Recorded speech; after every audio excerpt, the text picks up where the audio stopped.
রাঙ্গুনিয়াতে এসে পূজায় কী করলাম, ছাগল কাটা সব কিছু নিয়েই থাকছে আজকের পুরো ব্লগ। শুরু করি সকাল থেকে প্রচণ্ড পরিমাণ বৃষ্টি পড়ছিল, এত বৃষ্টি। আর মনসা পূজা হবে আর বৃষ্টি হবে না, এটা তো হইতেই পারে না। এটা একটা নর্মাল ইস্যু, মনসা পূজা হলে বৃষ্টি হবেই, এটা ছোটোবেলা থেকেই দেখে আসছি।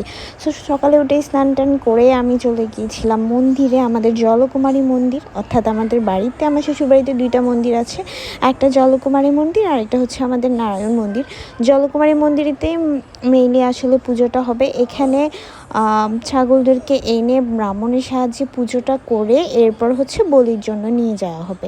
সো পুজোটা শেষ করে আমি প্রণাম টনাম করে চলে যাব হচ্ছে বলির মন্দিরে, যেখানে বলি হবে। অর্থাৎ আমাদের জলকুমারী মন্দিরে পুজোটা শেষ হয়ে বলিটা অন্য মন্দিরে হবে, দুর্গা মন্দির বলে থাকে এটাকে। এরপর আমরা সবাই মিলে চলে যাচ্ছিলাম, যেহেতু পিচ্ছিরা অনেক কান্না করছিল, ওরা জিনিসটা দেখবে, বাট আমি ভয় পাবে বলে তেমন একটা দেখাতে চাচ্ছিলাম না। তারপর ওদেরকে নিয়ে যাচ্ছিলাম, অনেক বৃষ্টি পড়ছিল, তাই ভাবছিলাম নিব না, তো ভাবলাম যে একটু দূর থেকে দেখিয়েই আনি।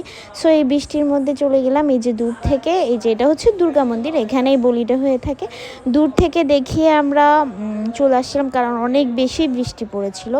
এরপর হচ্ছে যেহেতু বলি হতে দেরি হবে, মানে পূজা হতে, তাই আমার শাশুড়ি দুপুরের জন্য টুকটাক রান্না করে নিয়েছিল, যাতে দুপুরে কিছু গেস্ট আসবে, সবাই খেতে পারে। এরপর হচ্ছে পূজা হয়ে গিয়েছিল, ওগুলো কাটাকাটির প্রসেসিং চলছিল। কাটাকাটি করে দিয়ে গেলেও কিছুটা আসলে হাতের কাজ থাকে, যেটা হচ্ছে আমি করছিলাম। আসলে যে রান্না করে সে কিন্তু চুলো ভাতে সব কিছুই করে। আসলে ব্লগিং করে বলেই তো সব কিছু আর শেয়ার করা হয় না, যেহেতু আমি ডেইলি ব্লগ তেমন একটা করি না, এই কারণে হচ্ছে আমার সব কাজ শেয়ার করা হয় না, মাঝে মাঝে করি। তাই বলে এই না যে সারাদিন আমি নাচ গান করেই বেড়াই। যারা ব্লগিং করে তারা কি শুধু নাচ গান করে, ঘরের কাজও করে। বাট আপনারা মনে করেন যতটুকু দেখানো হয় অতটুকুই বুঝি করে, সব কি দেখানো পসিবল হয়? এরপর হচ্ছে আমি মশলাটা প্রসেসিং করে সবগুলো গুঁড়ো মশলা একসাথে করে নিয়ে দিচ্ছিলাম, কারণ যাতে সহজ হয়।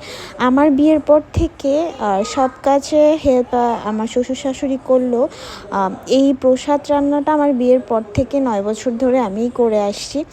আর প্রত্যেক বছর আমার শ্বশুর থাকে, আর আমার শ্বশুর থাকলে না, মানে এই রান্নাটা যতক্ষণ হয় না ততক্ষণ প্যারা দিত, রান্না হয়েছে সারাদিন আর কিছুই খেত না, এই প্রসাদের জন্য ওয়েট করে থাকতো যতক্ষণ না হতো, বাটি নিয়ে অপেক্ষা করতো। সো এবছর ওনাকে আমরা অনেক মিস করছি। তো প্রসাদটা প্রথম রান্না করে আমরা ওনার জন্য নিয়ে গিয়েছিলাম।